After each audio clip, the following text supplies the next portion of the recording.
Question paper है diploma semester exam all engineering branches applied maths first semester और first year के लिए है।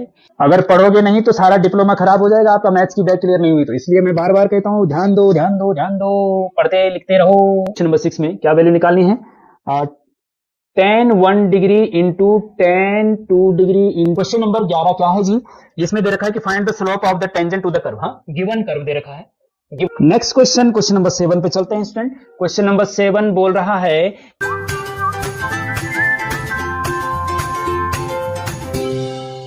क्वेश्चन नंबर 6 में क्या वैल्यू निकालनी है? tan 1 degree into tan 2 degree into tan 3 degree into dash dash dash dash dash dash, और ये लास्ट में ऐसे 3 के बाद 4 5 सब आएंगे और करते करते tan 86 degree into tan 87 degree into tan 88 degree into tan 89 degree तक है। ये ध्यान रखना इस चीज का, tan 89 डिग्री तक, tan 90 नहीं है, tan 90 नहीं है, इस चीज का ध्यान रखना। और इसमें मिसप्रिंट भी हो रखा है स्टूडेंट, tan 88 डिग्री मिस हो रखा है। देखिए आप क्वेश्चन में, तो tan 88 डिग्री होना चाहिए, क्वेश्चन पेपर में थोड़ा मिसिंग है। मतलब कुल मिला के tan 1 से लेकर 2 3 4 5 6 7 लास्ट tan 89 तक सारे हैं, सबका मल्टीप्लाई करना है। कितना आएगा ये बताओ बल, ये बताओ बल कितना आएगा ये? तो बताओ बल क्या है तब? बताओ बल तब क्या है भला? क्या होगा बल तब बताओ भाई। देखिए इसमें अगर देखें तो लगता है कि यार ये तो बड़ा टफ क्वेश्चन है, लेकिन अगर ट्रिक समझ गया आप तो बहुत इजी क्वेश्चन है। ये हर बार पूछा जाता है, एग्जामिनर हर बार डालता है इसको, क्योंकि पता है कि आप नहीं कर पाओगे।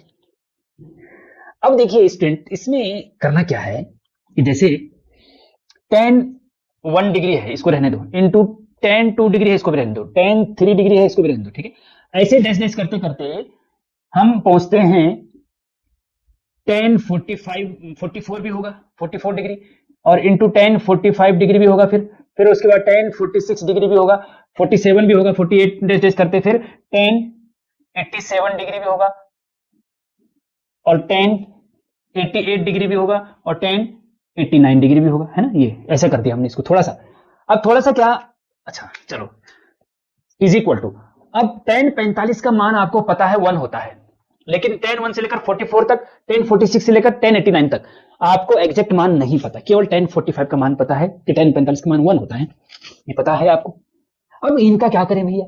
इनका करना देखो, ये इजी तरीका है भैया। tan 1 से लेकर tan 44 तक एज इट इज देखो, tan 1 degree into tan 2 degree into tan 3 degree into tan 45 sorry tan 44 degree into, और इंटू tan 45 की जगह 1 लिख दो भैया, इंटू tan 46 की जगह पे। अब इस यहां तक तो एज इट इज आया, 45 को 1 लिखा, यहां से चेंज करते हैं।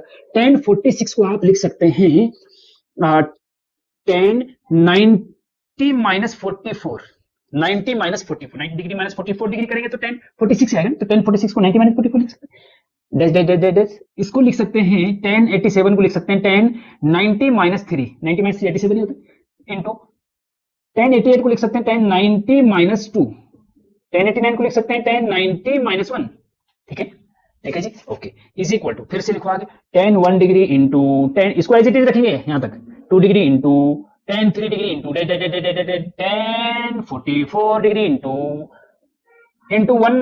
1 कर दो, चलो लिखो या ना लिखो, क्योंकि 1 को मल्टीप्लाई कर कुछ नहीं फर्क पड़ता है ना। चलिए tan 90 माइनस 44, tan आपको पता होना चाहिए कि tan 90 minus theta is equal to cot theta होता है, तो tan 90 minus 44 is equal to cot 44 होगा, है ना, dash dash dash dash dash, tan 90 minus 3 तो ये होगा cot 3 into tan 90 minus 2 cot 2, क्योंकि tan 90 minus theta cot theta होगा ना, तो tan 90 minus 2 cot 2 into tan 90 minus 1 cot 1, ठीक है। अब देखिए ध्यान से देखिए इसको एज इट इज, फिर से tan 1 degree into tan 2 degree into tan 3 degree into tan 44 degree into 1 into cot, tan का उल्टा होता है, तो cot theta, cot theta is equal to 1 upon tan theta होता है ना, इसको नहीं लिखा, cot theta equal to 1 upon tan theta लिख सकते हैं, तो cot 44 को 1 अपॉन tan 44 लिख सकते हैं, इंटू cot 3 को 1 अपॉन tan 3 लिख सकते हैं, इंटू 1 अपॉन tan 2 लिख सकते हैं, इंटू 1 अपॉन tan 1 लिख सकते हैं, cot 1 को 1 अपॉन tan 1। अब आप देख रहे हैं tan 1 नीचे, tan 1 ऊपर कट जाएगा, tan 2 ऊपर, tan 2 नीचे, tan 3 ऊपर, tan 3 नीचे, tan 44 बीच के भी कटेंगे सारे, और लास्ट में tan 44 ऊपर, tan 44 नीचे, बचा क्या 1, तो इज इक्वल टू सब कट करके 1 आंसर बचा भैया, तो आंसर इसका 1 आएगा। ठीक है जी, हाँ समझ जाइए, ये तो गड़बड़ हो जाएगा। सबसे ज्यादा बैक मैथ्स में आती है भैया, ध्यान रखना इस चीज का, सबसे ज्यादा बैक जो है मैथ्स में ही आती है।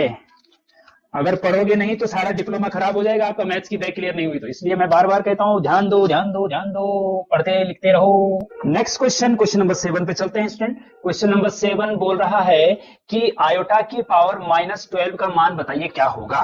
ठीक है स्टूडेंट, तो ये मैंने आपको छोटी सी ट्रिक ऑफलाइन क्लास में भी और ऑनलाइन वीडियो लेक्चर में भी, कॉम्प्लेक्स नंबर के वीडियो लेक्चर में भी बता रखी है कि जब भी आयोटा की पावर कुछ भी हो तो उसमें सबसे पहले ये देखना है कि जो पावर है वो नेगेटिव नहीं होनी चाहिए। हाँ, अगर पावर नेगेटिव है, पावर को पॉजिटिव करो, ठीक है। उसके बाद सेकंड में पावर को 4 से डिवाइड करो, पावर को 4 से डिवाइड करो, और जो रिमाइंडर आएगा वही आयोटा की पावर लिख दो, जो रिमाइंडर आएगा।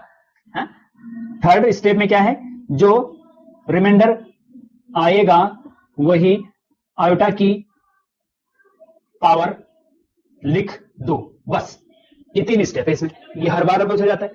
तो सबसे पहला स्टेप है कि आयोटा की पावर पॉजिटिव करो। अगर पॉजिटिव है तब तो कोई दिक्कत नहीं, पहला स्टेप खत्म हो गया, तब यहां से 4 से डिवाइड करेंगे। लेकिन यहाँ आयोटा की पावर नेगेटिव है, इसको पहले पॉजिटिव करना पड़ेगा। हाँ, तो आपको पता है कि जैसे माना x की पावर -5 होता है, तो इसको पॉजिटिव करना है तो नीचे पावर 1 अपॉन कर दो, इसको 1 अपॉन x की पावर 5, x की पावर -5 को नीचे ले जाओ तो x की पावर 5 +5 हो जाता है, 1 अपॉन x की पावर 5।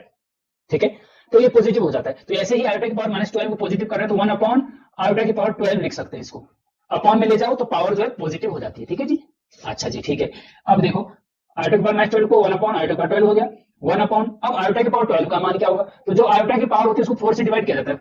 जो आयोटा की पावर 12 है इसको 4 से डिवाइड करो, 4 3 जा 12, और रिमाइंडर क्या बचा 0, रिमाइंडर क्या बचा 0।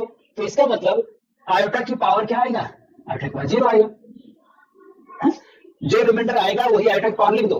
आयोटा की power 12 is equal to, iota की पावर 12 की जगह हमने लिख दिया आयोटा की पावर 0, क्योंकि रिमाइंडर 0 आएगा, जो भी रिमाइंडर आएगा वही आयोटा की पावर होगी। और आपको पता है आयोटा की पावर कुछ भी, सॉरी आयोटा किसी की पावर 0 होती है, a की पावर 0 हो तो इसका मान भी 1, 100 की पावर 0 इसका मान भी 1, तो आयोटा की पावर 0 उसका मान भी 1, किसी की पावर 0 होती है तो उसका मान 1 ही होता है, तो 1 upon 1 is equal to 1 answer, खत्म। ठीक है, अब देखिए जैसे आयोटा की पावर 25 है मान लीजिए, है तो बताओ इसका मान क्या होगा। अगर ये आ गया तो अगर ये आ गया इस बार ये सवाल आ सकता है, कोई दिक्कत नहीं आ सकता है उसमें, थोड़ा तो ये आएगा। लेकिन आयोटा की पावर 25 का मान क्या कीजिए, तो आप क्या करते हैं कि पावर को पॉजिटिव करते हैं, पावर ध्यान रखें पॉजिटिव, तो सेकंड स्टेप में आ जाएंगे, पावर को 4 से डिवाइड करते हैं, तो पावर है 25, उसको 4 से डिवाइड करो, 4 से 24 होता है, रिमाइंडर 1 बचा, तो जो आर रिमाइंडर आएगा वो आयोटा की पावर, तो आयोटा की पावर 25 से कम आयोटा की पावर जो रिमाइंडर है, रिमाइंडर क्या 1, तो आयोटा की पावर 1 तो आयोटा आंसर, आयोटा की पावर 1 बताया था आंसर। इसको आप चाहो तो जाना चाहता है